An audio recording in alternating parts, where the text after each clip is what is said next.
This week on Jerusalem Dateline, U.S. Secretary of State makes an historic visit to the West Bank, Israel's biblical heartland. Today we're making history again. And Jerusalem hosts the first trilateral meeting with the U.S., Israel, and Bahrain. Plus, a Frontlines report on a new democracy in the heart of the Middle East. And the iconic Tower of David Museum gets a renewal. All this and more this week on Jerusalem Dateline. Hello and welcome to this edition of Jerusalem Dateline. I'm Chris Mitchell. Secretary of State Mike Pompeo made history, becoming the first top U.S. diplomat to visit a Jewish community in Israel's biblical heartland. In the Bible, it's called Judea and Samaria, yet much of the world calls it the West Bank and wants it to be a future state for the Palestinians. The visit represented a dramatic shift in U.S. policy. Secretary of State Pompeo's visit to the Jewish community of Benjamin served a dual purpose. In addition to its historic nature, the stop at the Pizzagoat winery carried a strong business message. Pompeo declared that going forward, products produced in Israeli communities in the West Bank will be labeled Made in Israel. That move changed a decades-old U.S. policy. Pompeo also called the Boycott, Divest, and Sanctions movement, known as BDS, anti-Semitic, and that the U.S. would cut support to any groups participating in it. Pompeo also made the first official U.S. visit to the Golan Heights, which President Trump recognized as part of Israel in March 2019. You can't stand here and stare out at what's across the border and deny the central thing that President Trump recognized that previous presidents had refused to do, that this is a part of Israel, a central part of Israel. On Wednesday, the U.S., Israel, and Bahrain marked their first ever trilateral meeting in Jerusalem, the latest milestone in the Abraham Accords. Today we're making history again. This is the first ever official ministerial visit from the Kingdom of Bahrain to the State of Israel.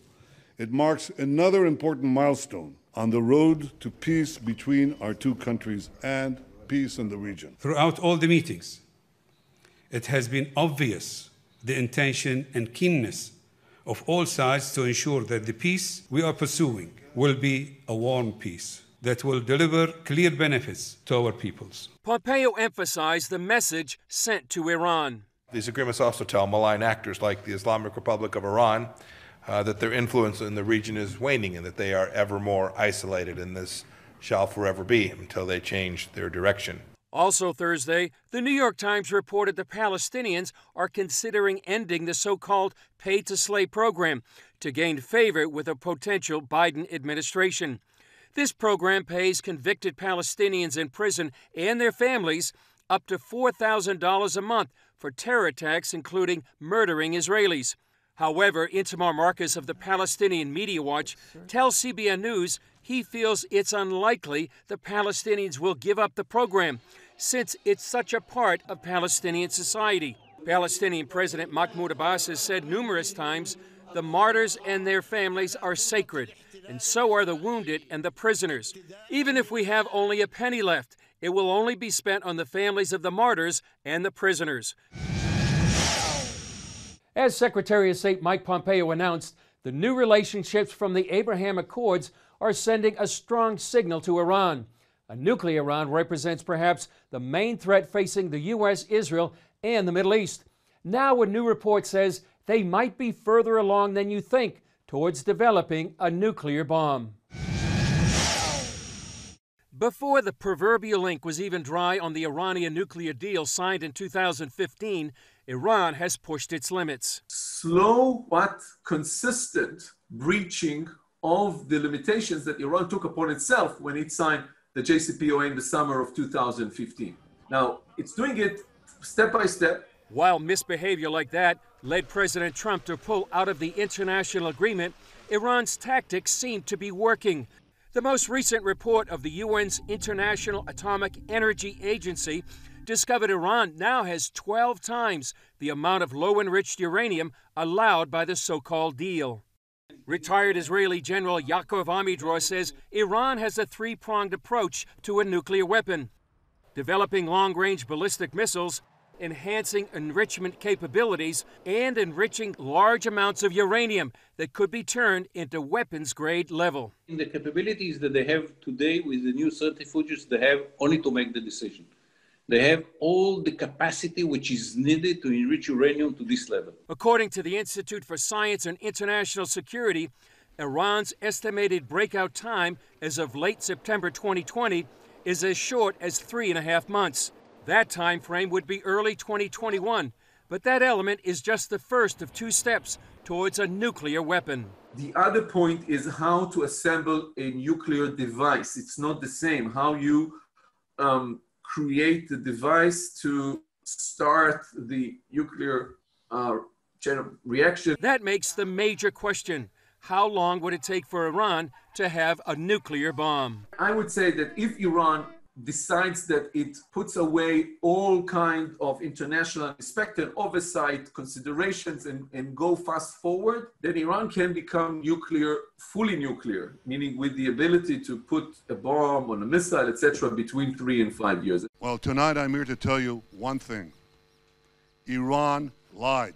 In April 2018, Israeli Prime Minister Benjamin Netanyahu went on prime time to unveil thousands of documents taken straight from Iran's secret atomic archives. What we found in the archives is a good answer to all those who said, nah, the Iranians are not serious. The archive gave us a clear picture of very serious project, which was very much advanced. Bergman, the author of Rise and Kill First, a definitive study of Israel's Mossad, says that operation exposed Iran's deception. I am sure that after that Mossad operation, Ocean 11 Jewish style, after that operation, nobody can go back to the same JCPOA because everybody understands and confirms.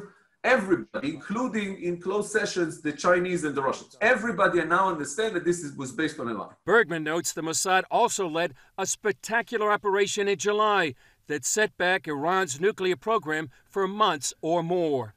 Someone was able to smuggle a huge tonnage of explosive into the main facility for the assembly of centrifuges in Natanz and explode that and creating damage of severe magnitude to the Iranian nuclear project, which proves again that special operations and agents, boots on the ground can be sometimes a very good replacement with sending the troops, the airplane, the armadas, and starting a war. For Israel, the question of a nuclear Iran remains a daily exercise.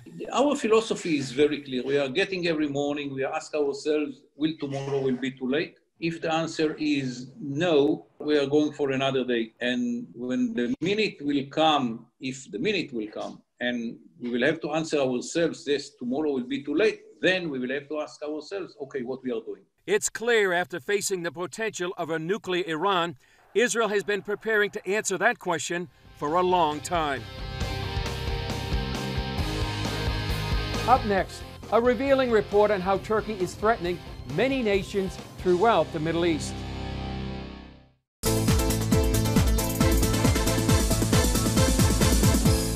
Get written in stone, Jesus of Nazareth.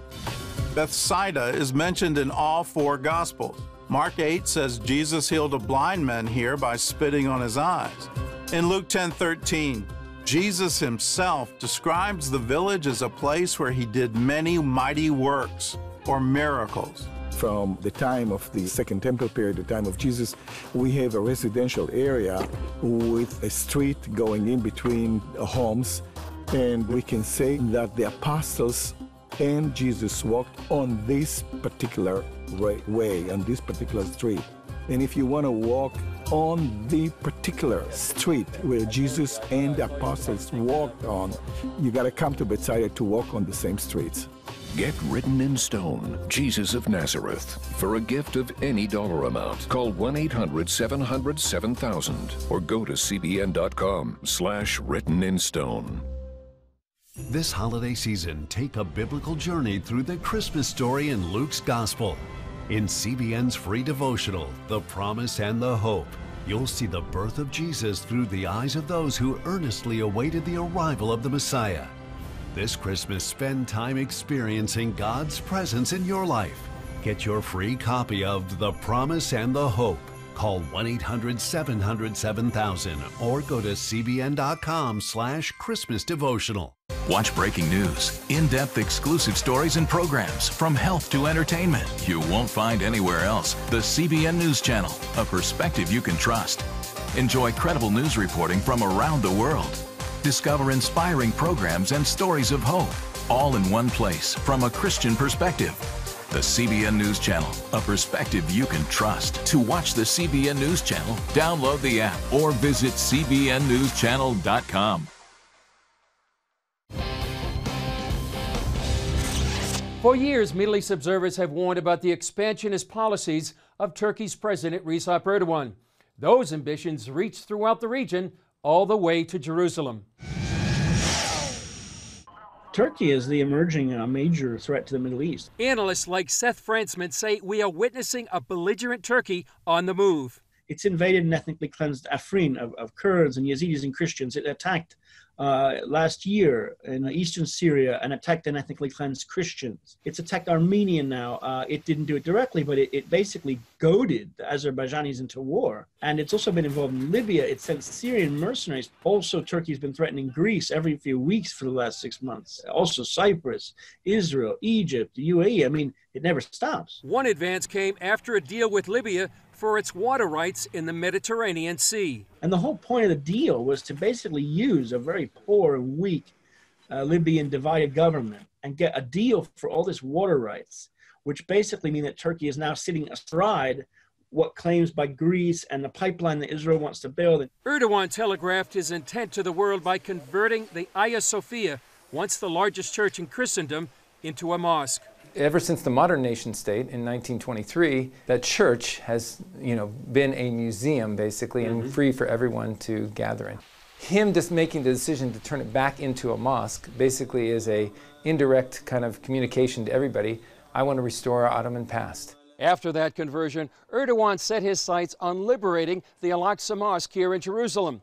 Then last month he said, in this city that we had to leave in tears during the First World War, it is still possible to come across traces of the Ottoman resistance. So Jerusalem is our city. Fransman says the regional powerhouses of Turkey and Iran share the same goals. I think it's just that we have to admit the rhetoric from Ankara today is a rhetoric that looks exactly like the Iranian regime rhetoric. And that's, by the way, exactly what the UAE and other friends, I think, of the US and Israel say, which is that Iran and Turkey are on the same side. It's not the Persian Ottoman Empire, Sunni and Shia. They're both religious extremism, and then the rest, there's other countries in the region that are not that. Erdogan's aggression presents another problem. Turkey is a NATO member, but isn't seen as a team player. Recently, it purchased Russia's S-400 anti-aircraft missile system and aligns itself with the Muslim Brotherhood and Hamas. It's connected deeply into the European NATO security infrastructure. And I think that presents a huge challenge. And I don't know how countries are going to extricate themselves. It's a regime seen as hostile to Christians. 2 years ago, Turkish officials convicted and then released American pastor Andrew Brunson on charges of aiding terrorism. Now, Middle East analyst Mike Karam tells CBN News Turkey is closing its doors.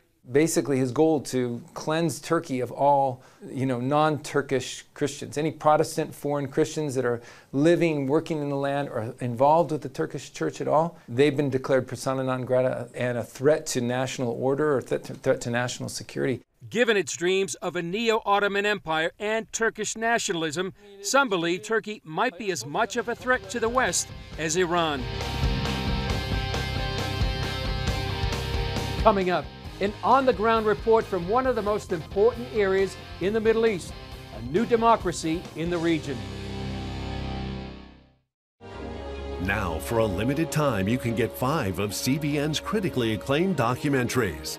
Experience the rebirth of the modern state of Israel. The historic bonds between the Jewish people and the land of Israel cannot be broken. Relive the battle for Jerusalem in the Six-Day War. Jerusalem is yours, forever.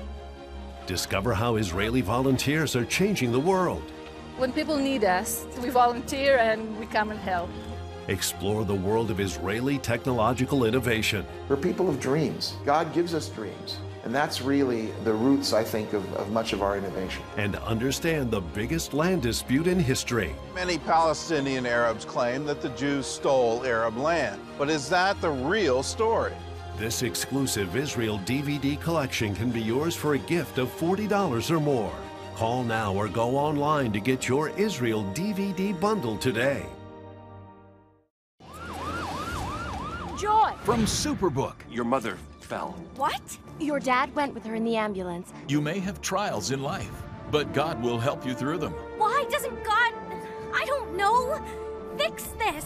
Superbook! Join the Superbook Club and get Superbook Paul Keeps the Faith, plus 2 copies to share with others, all for your gift of only $25. Our worst situations can be turned for the greatest good when we endure them. Superbook Paul Keeps the Faith. Here, we're committed to a heritage of rigorous scholarship dating back over 1,000 years. And to a faith tradition dating back 1,000 more. This is how we create a culture of inquiry where no topic is off limits. And a culture of hope. Anything's possible! It's Christian leadership. And it's changing the world for the better. It's higher learning. It's greater knowing. It's what makes us whole. It's what makes us Regent.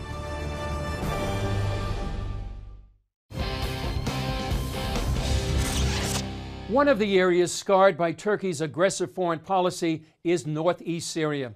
In October of 2019, Turkey invaded the area under the guise of ridding the region of Kurdish terrorists. 200,000 people fled the fighting, and it threatened a growing democracy in the region. Nadine Mayenza, the vice chair of the US International Commission for Religious Freedom, visited this region, and we talked with Mayenza from our Jerusalem studio. Well, Nadine Mayenza, thanks for joining us. Tell us the purpose of your trip right now. So I came to northeast Syria in my own personal capacity to really understand conditions for religious minorities and also to understand the governance here, how this government that fought to liberate these areas from ISIS set up self-governance that has protected religious freedom and gender. How would you describe this region as opposed to so many other places around the Middle East?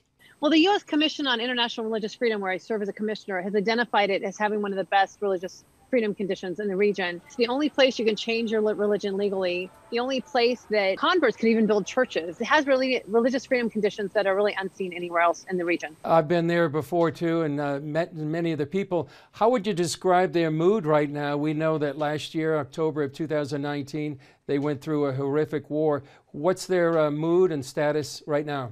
Well, they're working to continue to build this governance that has really protected the conditions here.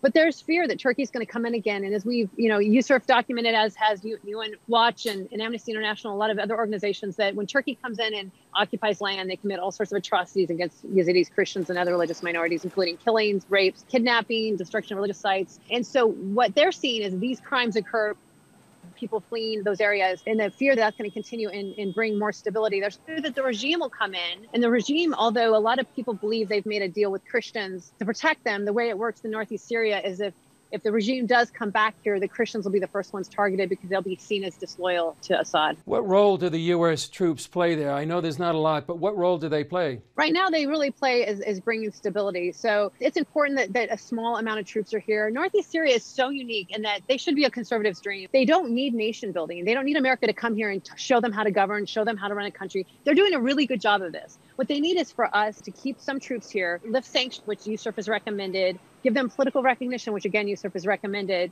and help them to be able to, or allow them, I should say, to just be able to grow their own government, provide services to their people, and be able to have a future. And so the troops really aren't needed to do a whole lot other than to just be a force for stability for this moment, while they're making this transition as a state, I should say, in a future Syria, because they're not separatists. They don't want their own country. What they want to be is a part of a future Syria. Yeah, and I know they were really the boots on the ground against the fight on ISIS.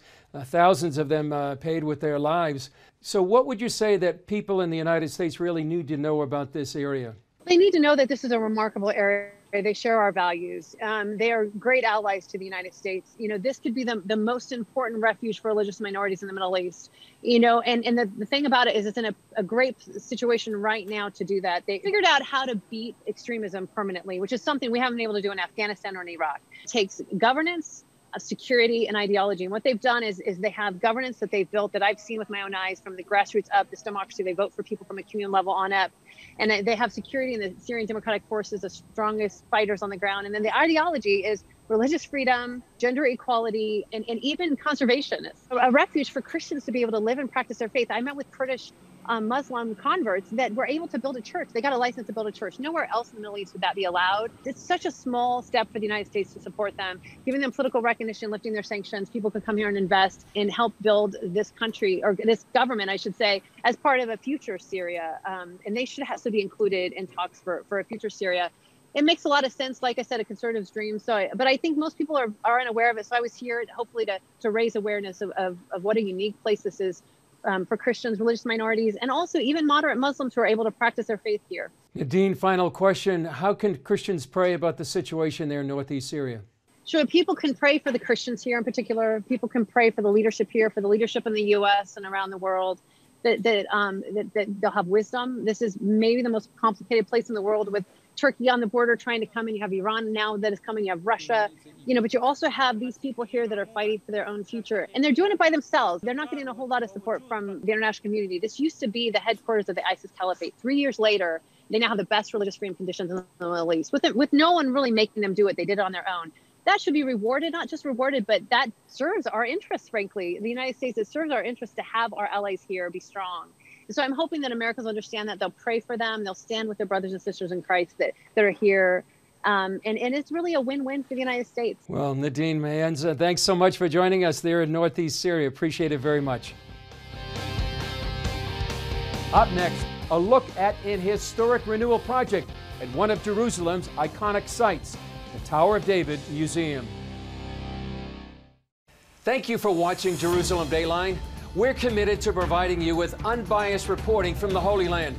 Through weekly broadcasts, podcasts, and online media, our vision is to reach millions around the globe with the true story of what's happening in Israel and the Middle East, all from a biblical and prophetic perspective. This is a big vision and is only made possible by the generous support of people like you. Call us toll-free at 1-800-700-7000 or go to cbn.com/Jerusalem Dateline and make a donation that will help spread the light of truth about Israel throughout the world. It was not my grace, but God, that I might come to the Irish nations to preach the gospel. Now available from CBN Films, I Am Patrick. Get your DVD for a gift of $15 or more. What brings you back, Roman? People thought that this mission was crazy, that his efforts to Christianize Ireland were doomed to failure. From slave to missionary. Who among you heeds the call?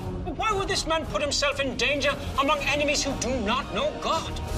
From sinner to saint. Patrick's story began a chain of events that is quite remarkable in the impact that it had. I am Patrick. Those are the words that begin the history of Ireland. I Am Patrick. Get your DVD of this inspiring documentary today. Call 1-800-700-7000 or go to cbn.com. Hey, if you're tired and exhausted all day, you can't think clearly, and you really just need a cup or even a pot of coffee to get through your day, then join me, Dr. Josh Axe, for this new series where I'm going to teach you how to transform your diet and use essential oils and supplements to get a better night's sleep. Wake up to your best life. Call 1-800-700-7000 to get your free DVD or booklet of Protect Your Sleep today.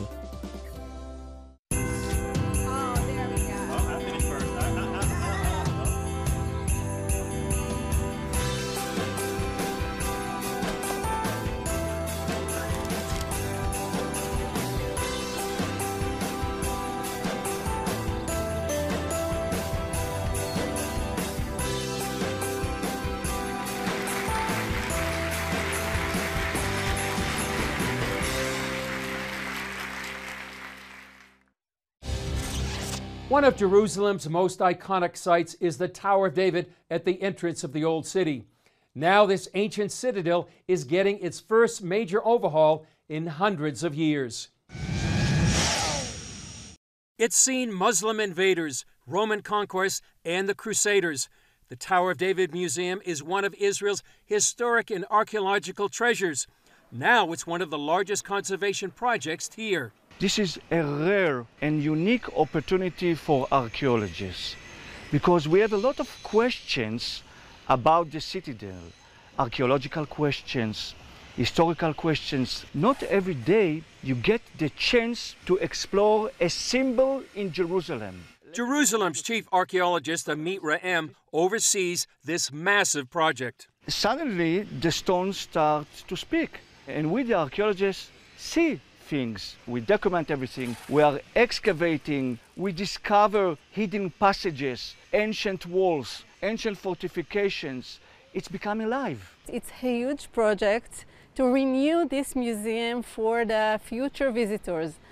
Of course, we're talking about 7 new galleries which tell the story of Jerusalem, but it's more than this. It's all what you see around, conservation of the remains, the ancient walls, the infrastructure of the museum, and hope that soon, when the crisis will be over, visitors will come again and the Tower of David Museum will be ready and update for them. It's a timepiece of Jerusalem. You can see the layers upon layers upon layers and understand the beauty of the evidence, the archaeology, and the history together. The combination is really unique. Everyone was here. Everyone wanted to seize the citadel, to hold the citadel. If you want to understand, if you want to learn about the history of Jerusalem, so this is the place, starting from the first temple period and ending in modern times, right now. All the story is right here. The Renewal Project is uncovering hidden treasures and secrets of ancient Jerusalem. For example, this passageway may have been used by Crusaders to escape the citadel. Every time I'm here, I just imagine that in the time of trouble, all the knights, all the Crusader knights, all the Muslim knights, running away in this dark tunnel, emerging outside the city. The Renewals Project goal is to bring the story of Jerusalem to life. It's the heart of Jerusalem, and this place represents everything, all the story of Jerusalem. It's a very unique, it's a symbol of Jerusalem for many generations. So it's a great challenge, it's a great honor. The visitor, we will have here the ultimate experience before they enter to visit Jerusalem. You must visit here. Well, take Amit's word for it. The Tower of David Museum is a must-see when you visit Jerusalem. The project will take about 2 years to complete, but when tourists do return to Israel, perhaps next year, the museum says it will still remain open. Well, that's all for this edition of Jerusalem Dateline. Thanks for joining us. Remember, you can follow us on Facebook, Twitter, Instagram, and YouTube. I'm Chris Mitchell. We'll see you next time on Jerusalem Dateline.